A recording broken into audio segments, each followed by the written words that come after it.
aw minnu sɔgɔlen don mali kunnafoni na nin wagati in na an ka foli ani waleɲumandɔn o bɛ aw ye ka sanga ni aw ka wagati cogoya ye mali kɔnɔ fɔ mali kɔ kan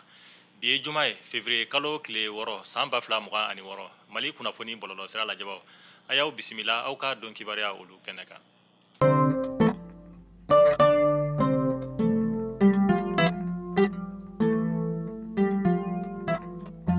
kunun ko janvier kalo tile 5 san 2026 an ka jamana ɲɛma général d'armée Asimi Goïta ale ye gouvernement ɲɛma ani fɔ ka taa se a baaraɲɔgɔn bɛɛ lajɛlen bisimila kuluba palais ale kɔnɔna na kunnafoniya olu y'a jira k'a fɔ ko ninnu ka nin lajɛ in bɛ tali kɛ sankura foli hokumu kɔnɔna fɔ ka taa se a duwawu don olu ma an ka gouvernement ɲɛma ni o ye Abdulayi Mayiga a ye kuma ta wagati min na a ye foli ni tanuni kɛ ka ɲɛsin an ka jamana ɲɛma ma a ye wulikajɔ min kɛ yaasa fɛn min ye mali ka tagaɲɛ o bɛ se ka sabati cogo min na o kɔfɛ gouvernement ɲɛma ni o ye Abdulayi Mayiga a ye san 2025 baara min bolo dana gouvernement fɛ a y'o da an ka jamana ɲɛma ale tulo kan ale ni baara min ni o bɛna sigi sen kan san 2026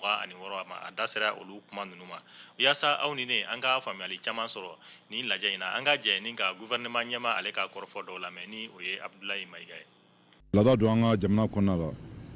san o san sankura daminɛ la ka na ka foli lase ka ɲɛsin jamana ɲɛmɔgɔ ma bon ala barikala bi kun ye gouvernement ka tour ye san mun tɛmɛra gɛlɛya caman yera a kɔnɔna la crise carburant b'u la crise caman b'u la mais je crois que ala barikala jamanadenw bɛɛ y'a faamuya k'a fɔ crise minnu don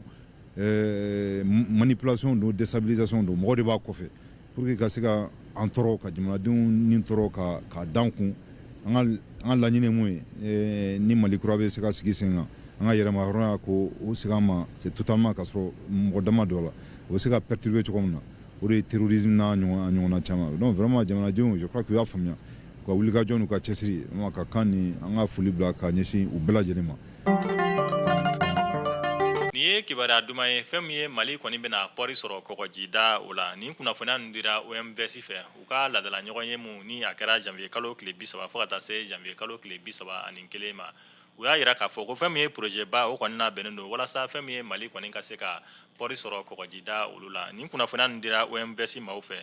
mun yɛrɛ musaka bɛ ti jɔ sefa wari miliyari 7 ani murumuru 38 bɔɲɔnko la kunnafoniya olu y'a jira k'a fɔ ko nin baara ninnu kɔni bɛna daminɛ avril kalo nata san 2026 kɔnɔna na.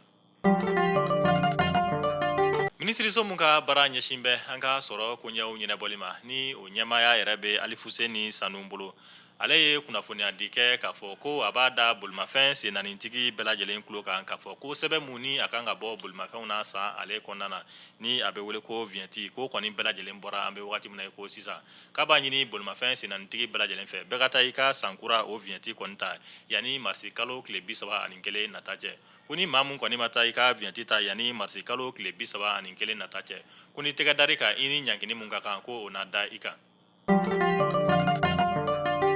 nin ye kibaruya duman ye ka da kulukoro sira ale bolibaw kan ani fɔ ka taa se maa minnu sigilen bɛ kulukoro sira mun bɛ an ka Bamako faba ale kɔnɔna na ale kɛrɛfɛ du ka sababuya kɛ nin sira kofɔlen kɔni tun dilannen jɔra a bɛ wagati jan bɔ nka nin dɔgɔkun yɛrɛ kɔnɔna na sira in kɔni dilanni daminɛna mun kɛra nisɔndiyaba ye nin sira bolibagaw ma ani fɔ ka taa se maa minnu bɛ baara kɛ nin sira dagolo ninnu na ka sababuya kɛ fɛn min ye poussière ba kɔni tun bɛ wuli nin yɔrɔ kofɔta in na nka an bɛ wagati min na ko sisan minisiriso mun ka baara ɲɛsin bɛ an ka siraba koɲɛw ɲɛnabɔli ma olu kɔni bɔra ka sira ninnu kɔni baara daminɛ kunnafoniya olu y'a jira k'a fɔ ko siraba in yɛrɛ kɔni tun jɔra ka sababuya kɛ tajiko gɛlɛya mun ni a tun bɛ an ka jamana kɔnɔna na o de tun y'a to ni nin siraba in kɔni dilanni jɔra nka an bɛ wagati min na ko sisan sira ninnu kɔni baara bɛ sen na. an ka finitigilakaw ka commandant de zone numéro 3 ale ye kunnafoniya di kɛ k'a fɔ ko fɛn min ye Kati kan sigibaaw ye ni o ye a du kɔnɔnaw ye k'a b'a da u bɛɛ lajɛlen tulo kan k'a fɔ yanni février kalo tile 20 nata cɛ san 2026 ko du minnu bɛ yen ni olu ka frigo marata ka ca ni frigo 3 ani congélateur ye k'u ka dɔ bɔ u ka frigo la yanni février kalo nata cɛ ka sababuya kɛ kunnafoniya olu y'a jira k'a fɔ ko Kati kan kɔnɔna kɔni na ko du dɔw kɔni bɛ yen olu kɔni bɛ frigo caman ani fɔ ka taa se congélateur caman ma du kɔnɔ mun yɛrɛ bɛ kɛ sababu ye ka courant tigɛ nati ani fɛn min ye ka courant fanga kɔni dɔgɔya kan kɔnɔna ani fɔ ka taa se an ka jamana faba kɔnɔna yɔrɔ dɔw ma o de hukumu kɔnɔna na commandant de zone numéro 3 a ye kunnafoniya di kɛ k'a fɔ k'a b'a da ni makofɔta ninnu kan yanni février kalo tile 20 cɛ san 2026 ko bɛɛ lajɛlen ka dɔ bɔ i ka frigo la maa minnu bɛ ni olu ka frigo ka ca ni 3 ye. Isufu Sissoco ni ale ye kunnafoniya dila ye directeur de publication alternance ɲɛma fana don a bɛ jɛmukan dɔ fana kɛ Renouveau TV la ni a bɛ fɔ o ma ko foroba baro kunun ko février kalo tile 5 san 2026 kunnafoniya olu y'a jira k'a fɔ ko mandat de dépôt kɔni dara ale kan fɛn min ye pôle national de la lutte contre la cybercriminalité maaw olu fɛ k'a sababuya kɛ k'a ye kunnafoniya kolon dɔw kɔni cari kunnafoni di sira olu fɛ o kɔfɛ k'a ye dankari kɛ jamana fana ka kelenya la ani nin ka mankutu tiɲɛ ta ka kɔkan jamana ɲɛmaa dɔ kɔni sɛgɛrɛ o de hukumu kɔnɔna na kiiri tigilamaw kɔni ye mandat de dépôt da Isufu Sissoco kan an bɛ waati min na ko sisan a ka kiiri kɔni bilalen don ka marisi kalo tile 9 natɔ ma kɔnɔ san 2026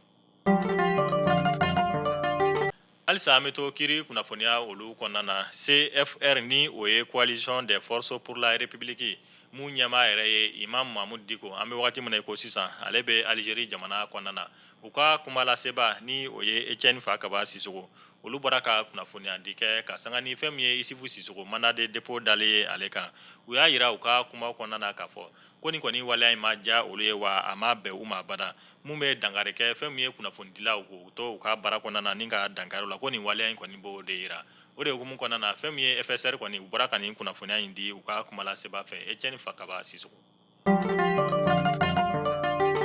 Ni wagati in na an bɛ taa an ka jamana camancɛ yan fan fɛ bolo olu fɛ février kalo tile 4 san 2026 Kenje dugu ale kɔnɔna na kunnafoniya olu y'a jira k'a fɔ ko jatigɛ wale tigilamaw kɔni ye bingani wale ta ni ka donso kɔni dagayɔrɔ min bɛ Kenje dugu ale kɔnɔna na ka nin yɔrɔ kofɔta in yɛrɛ kɔni sɛgɛrɛ o de hukumu kɔnɔna na fɛn min ye donsow ka ɲɛmaaba ni u ka état major ye Isufu Toloba ale bɔra ka kunnafoniya di kɛ ka sanga ni nin bingani wale in tali ye ka donsolakaw kɔni sɛgɛrɛ yaasa aw ni ne an ka faamuyali caman sɔrɔ an ka jɛ ni ka Isufu Toloba ale ka kɔrɔfɔ dɔw lamɛn.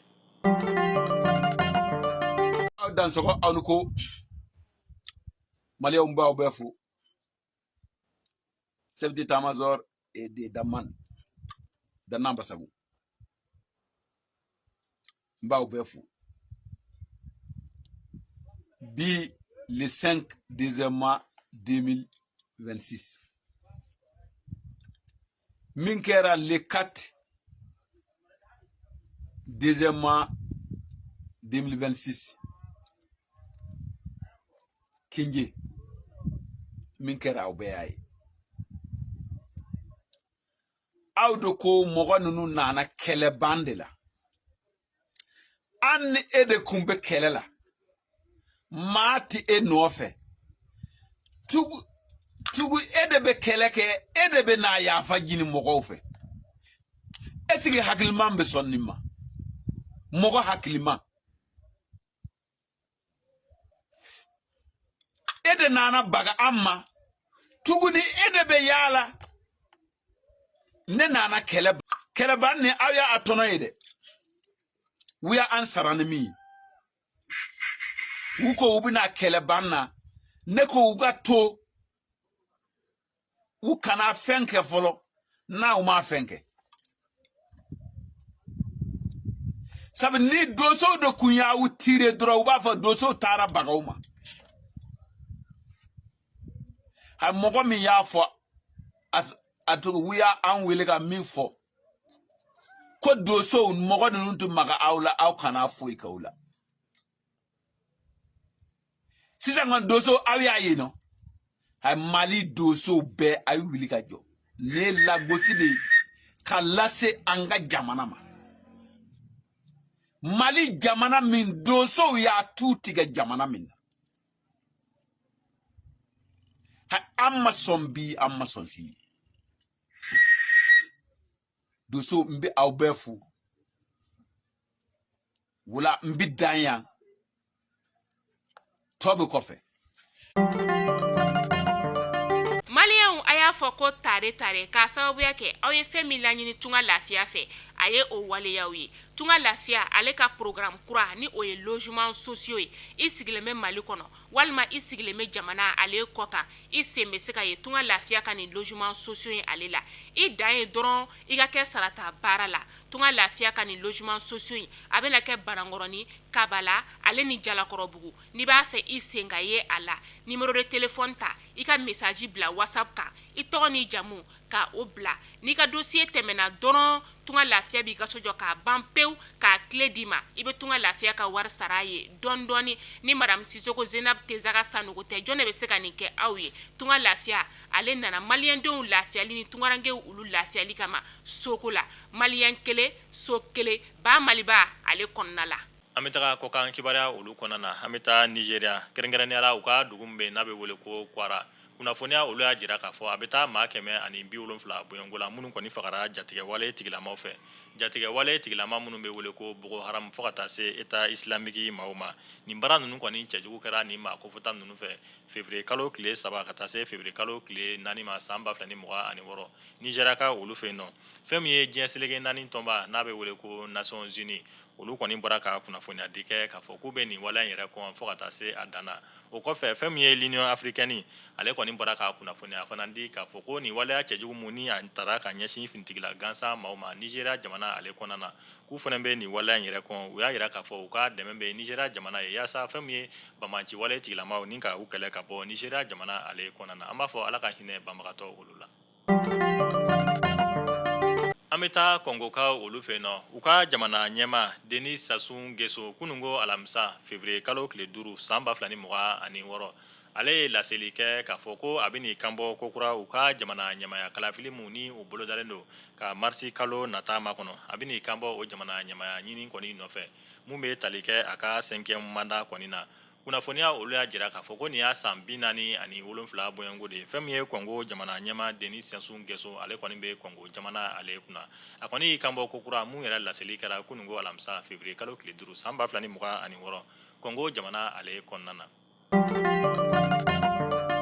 An bɛ taa Irankaw olu fɛ yen nɔ Iran jamana ni l'Amérique jamana kɔni tala ka ɲɔgɔn kan fɔ o de hukumu kɔnɔna na l'Américains ka lasigidenso mun bɛ Iran jamana kɔnɔna na ale y'a ɲini l'Américain den minnu sigilen bɛ Iran jamana kɔnɔ k'olu ka Iran kɔni bila o teliya la ka sababuya kɛ fɛn min ye nin jamana kɔni fila la bɛnnen don ni ka mugujugu keri ɲɔgɔn ma don n'a nata olu kɔnɔna na.